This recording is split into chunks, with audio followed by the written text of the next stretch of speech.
Buenos días a todos, hoy vamos a hablar de biomateriales. Es un tema denso, os pido paciencia, espero hacerlos más ameno de lo que os esperáis.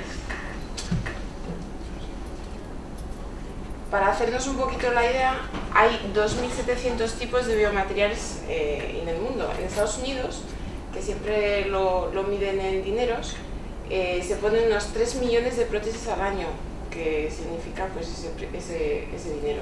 En Europa, pues por ejemplo, en prótesis cardíacas unas 40.000, de cadera 275.000, y en España hay una normativa española pues muy exigente, y aunque tengamos una capacidad científica y tecnológica bastante importante, pues a nivel empresarial no tanto.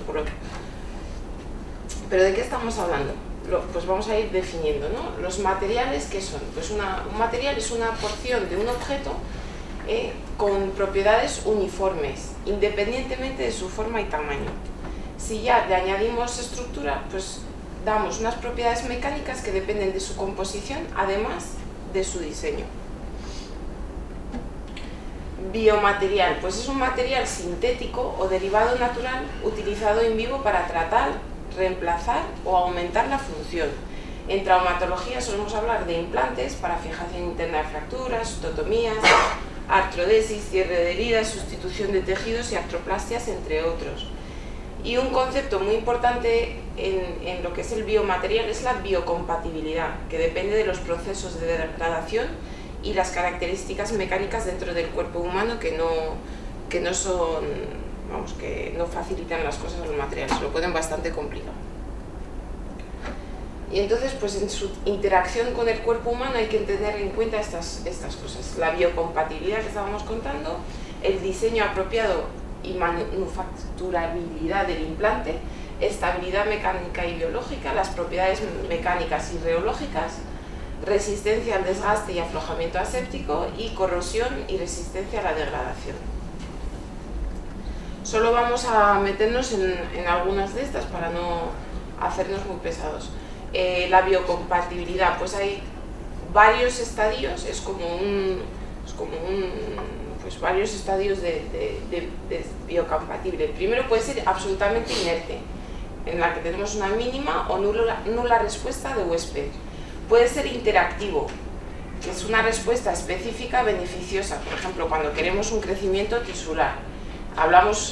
Un ejemplo sería el tantalio poroso, eso es algo que buscamos.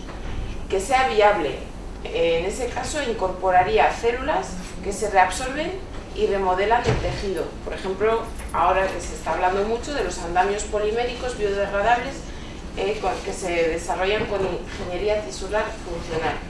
De reimplante, pues tejido autólogo crecido in vitro a partir de células del propio paciente, como lo hemos hecho con las condroplastias.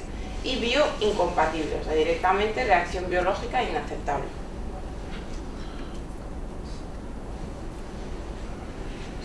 Propiedades mecánicas, pues resistencia y deformación, ¿vale? La resistencia sería una tensión máxima que soporta el material antes de romperse, y la deformación, la capacidad de cambiar de forma o no ante las cargas. Las propiedades reológicas, que estudian los efectos del esfuerzo y la deformación en un material, pues tenemos la elasticidad, que es la capacidad de recuperar su forma original; la plasticidad, que es la deformación permanente tras la carga; la viscosidad, que es la resistencia al flujo en caso de un líquido, o al cizallamiento en caso de sólidos; y la dureza, la propiedad de la capa superficial del material de resistir la deformación elástica, plástica y destrucción en presencia de esfuerzos de contacto locales inferidos por otro cuerpo.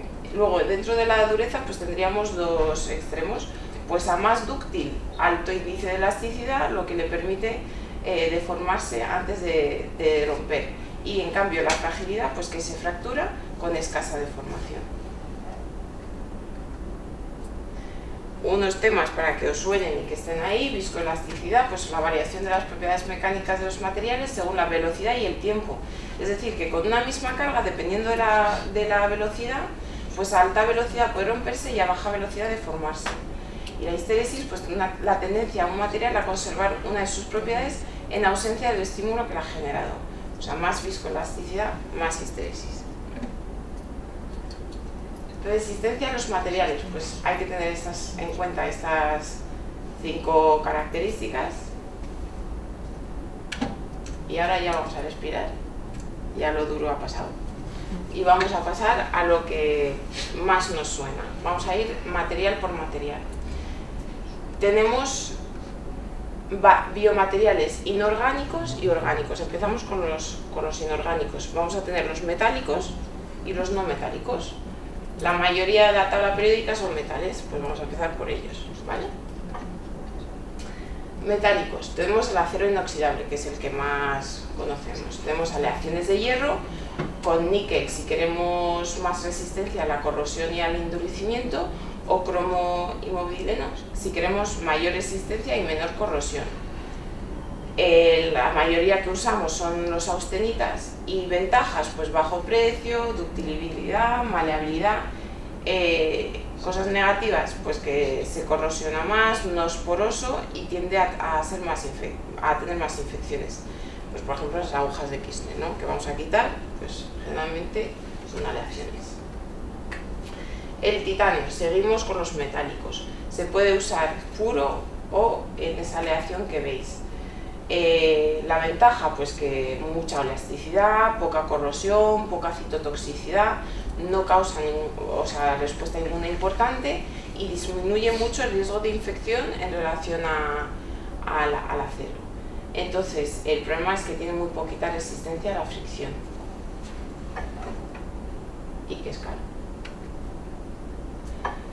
Más metálicos, aleados de cromo-cobalto. Esto suena a las prótesis, ¿vale? Pues se le puede añadir cualquiera de esos metales que veis arriba. Generalmente se usan en los vástagos con níquel y molibdeno, y solo con molibdeno para artroplastias, pero sobre todo para odontología. O sea, el nuestro sería más el primero. Ventajas, pues que tenemos más resistencia a fractura, fatiga y desgaste, y menor corrosión. O sea, después del titanio, este sería el que más resistencia a la corrosión tiene.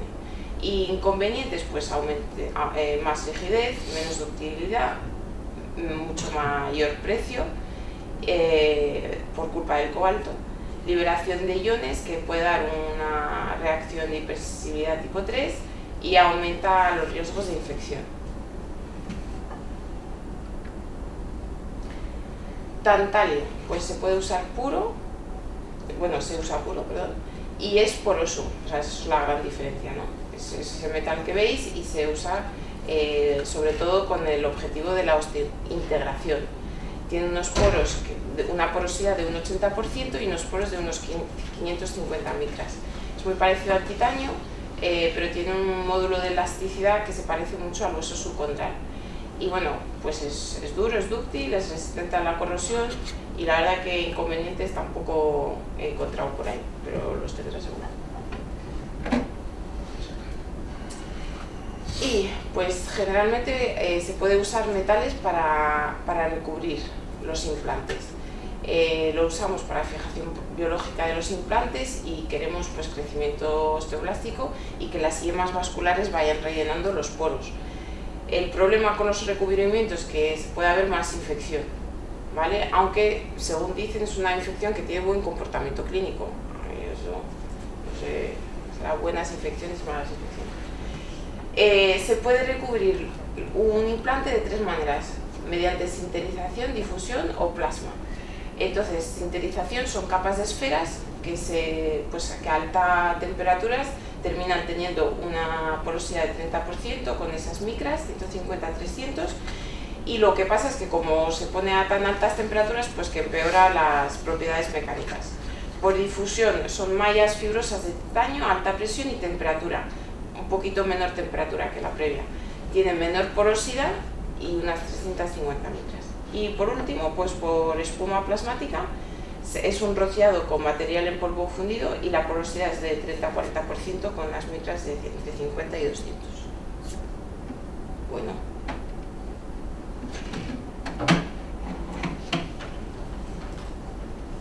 Y ya, terminados con los metales, pasamos a los no metales, pero seguimos en lo inorgánico. En los no metálicos, las cerámicas, la alúmina, ¿vale? Es un polvo cristalino que se mezcla con aglutinante, agua y lubricante y mediante compresión, secado y sinterización a 1800 grados con un acabado se forman, pues eso es el material. Tiene una estabilidad muy importante termodinámica y resistencia alta a la corrosión. El par alúmina-alúmina es el mejor par de fricción, y todo par con polietileno que sea con alúmina pues es siempre mejor que con cromo-cobalto, menor desgaste y demás. Por lo tanto, tenemos menor desgaste por adhesión, por abrasión o por tercer cuerpo, disminución de liberación de partículas, que además las pocas que hay no son citotóxicas. Y el problema es que es más frágil. El circonio pues ya no se usa tanto. Tiene un mejor coeficiente de fricción que cualquier metal, aunque es peor que el alumina, y lo único que es mucho más resistente a la fractura que el alumina. Pero como se desgasta tanto, pues se usa poquito. Seguimos con los no metálicos y cerámicas, y entramos en lo que son los fosfatos de calcio, hidroxiapatita. Todos los fosfatos de calcio entran dentro de la familia de las apatitas. Son osteoconductores por su porosidad. El objetivo, como hemos dicho, es de rellenar las cavidades. Se usa para rellenar las cavidades, sobre todo metafisarias, y se usa también pues, para las artrodesis, de raquis y demás. No se puede usar en las diáfisis o donde haya una fuerza de torsión por sus características. O sea, aguanta muy bien la compresión, pero muy mal la torsión y la flexión. La degradación de las apatitas es de unas 15 micras al año, y más o menos, para que os suene, la hidroxiapatita es lo que más se parece a la estructura ósea, ¿vale? La fórmula, pero tiene la relación de calcio a fósforo con 6-7 veces más alto que lo que es el fosfato tricálcico, que se difiere un poquito más de la estructura ósea, pero se parece más en la relación calcio-fósforo. Entonces, como pues realmente lo que se hace es combinar esas dos para hacer lo que se llaman los BCPs, y que tienen pues al final una resistencia mejor a la compresión y disminución de la resistencia a la flexión, torsión y cizamiento, pero ya os digo que lo importante aquí es que se combinan para sacar las mejores características. Y para terminar, en los no metálicos cerámicas, pues tenemos unos cementos inyectables, que son unas pastas que se usan, pero bueno, tampoco las usamos mucho. Y ya orgánicos. Los cementos comerciales que usamos, pues una combinación de PMMA, sulfato de bario, que le da radioopacidad, peróxido de benzoilo, que es un catalizador, la MMA, que polimeriza lentamente con luz y calor, y una amina, que es lo que acelera la polimerización. Ventajas: disminución de la viscosidad, por lo tanto mejor relleno, disminución de la alteración de propiedades mecánicas con antibióticos, es 10 veces más poroso con la mezcla manual, las propiedades mecánicas mejoran si es por presurizado, la sangre reduce la resistencia y aumenta la rotura si es menos de 2 milímetros. O sea que, en resumen, eso se me altera un poquito. La técnica de poner cemento ha evolucionado. Antes era un cemento con alta viscosidad, ahora es baja viscosidad, eso es lo que queremos. Antes se mezclaba manualmente, ahora lo suyo es centrifugar en vacío, y antes se aplicaba sin presurización, y ahora dicen que la pistola es mejor, es decir, baja viscosidad, centrifugado más en vacío y pistola. Y además tiene que ser un grosor de más de 2 milímetros para que tenga más resistencia a la rotura, y cuanto menos sangre mejor. Vale, polietileno, lo usamos. Polímeros son cadenas lineales de etileno con sus enlaces covalentes de carbono. El que más se usa es el de ultra alto peso molecular, y son estructuras cristalinas con 3 fases simultáneas, es decir, 60% en fase cristalina ortorómbica, 10% en cristalina monoclínica y 30% en amorfa. Y la amorfa es la que le da la resistencia a la tracción y demás. Ventajas: disminución de coeficiente de fricción dependiendo de los tipos entre 0,1 y 0,35 milímetros al año, y el desgaste pues depende de la uniformidad del grosor, del radio de curvatura de la superficie, que tiene que ser cóncava, defecto de adaptación, defecto de alineación, de la congruencia, la estabilidad del implante y el peso del paciente. Y como ahí en el dibujo te pone, pues más de 6 milímetros y cóncavo, ¿vale? Eso siempre tiene que ser así. El polietileno entrecruzado, pues hay aumento de enlaces covalentes y además en 3 dimensiones. Se hace a más temperatura y eso es lo que le va a dar también alguna de sus inconvenientes. Ventajas: aumento de resistencia al desgaste, que vemos que es menor que el anterior, disminución de formación de fibrillas en su superficie, y en cambio de inconvenientes: disminución del módulo de elasticidad, ductilidad, elongación prerotura, resistencia a la fatiga y fractura. Y como último, aloinjertos, para que lo hayáis visto en algún momento.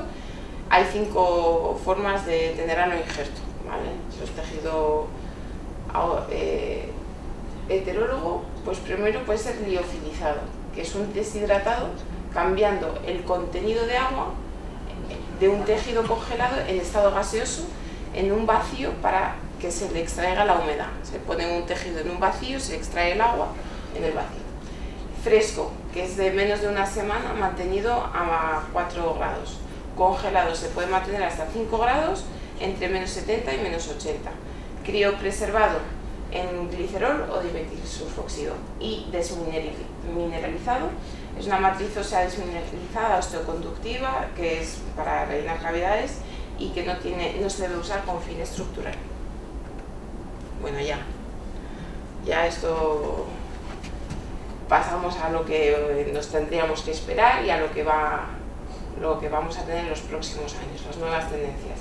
En las revistas de biomateriales pues se dice que quieren intentar desarrollar nuevos materiales menos complejos, que es la línea que han seguido hasta ahora, pero que en cambio que estimulen el cuerpo a curarse y mejorarse, utilizando biología como aliada, en vez de buscar materiales cada vez más complejos.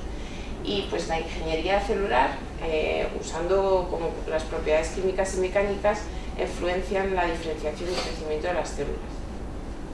Esto es el futuro. En eso de la ingeniería celular sobre todo destaca las nanopartículas, porque se busca alterar el comportamiento celular, pues aumentar la adhesión celular, la proliferación, movilidad, expresión de las integrinas, organización del citoesqueleto, modulación de las señales intracelulares y sobre todo pues activar o no osteoblastos, osteoclastos y fibroblastos.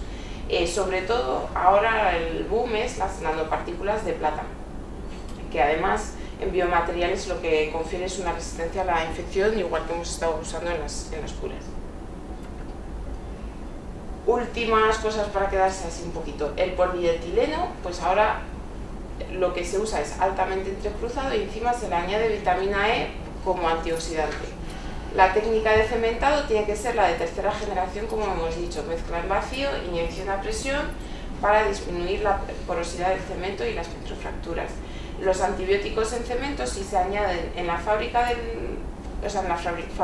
del cemento, no tienen por qué disminuir sus características, y las más utilizadas son gentamicina y tobramicina.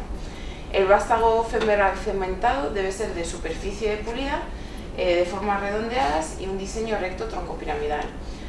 Y la hidroxiapatita, pues en los estudios de registro suecos pues no se ha demostrado una superioridad de la hidroxiapatita frente a otros no cementados o otros porosos que no son hidroxiapatita, ¿vale? O sea que la utilidad ahora de la hidroxiapatita y el coste que conlleva está en duda. La aleación alumina-circonia, pues para cabezas femorales, núcleos cerámicos sobre todo para la disminución del ruido, que había sido un problema hasta ahora. Y las fracturas de cabeza femoral disminuyen con el tantalio por su bajo módulo de elasticidad, alto coeficiente de fricción y osteointegración. Las reacciones a cuerpo extraño por desgaste, pues hay que tener cuidado por el riesgo de pseudotumores. En el par metal-metal pues no está recomendado el metal-metal ahora mismo. Hay que seguir midiendo los niveles de metales pesados en sangre cada año, causa osteólisis, y lo único que no se ha demostrado que el aumento de iones en sangre causa un aumento de incidencia de tumores, pero bueno, eso es a vigilar y a ver qué pasa en los siguientes años. ¿Y qué debemos de esperar entre 2015 y 2030? Pues entre 1 de cada 2 mujeres y 1 de cada 5 hombres de mayor de 65 años sufrirá algún tipo de fractura, con lo que eso conlleva para nosotros. 5 a 10% más de artroplasias anuales, un crecimiento anual. Sangre artificial biocompatible, transgénica o química. Ahora mismo en Suecia ya existe la hemoglobina de polvo que puede guardarse en el armario. Todavía no tiene uso comercial, pero sí que vamos avanzando por ahí. Las prótesis con propiedades mejoradas, para sobre todo intentando conseguir menor desgaste. Unos esfínteres artificiales de accionamiento externo a voluntad del paciente. Prótesis cardíacas que no requieran anticoagulación a partir de células madres del propio paciente. Implantes más duraderos, es decir, materiales que mejoren la regeneración natural de los tejidos en vez de sustituirlos, y reparación y regeneración de tejidos, incluso de órganos, mediante nanotecnología de materiales compuestos. Y nada más. Muy bien.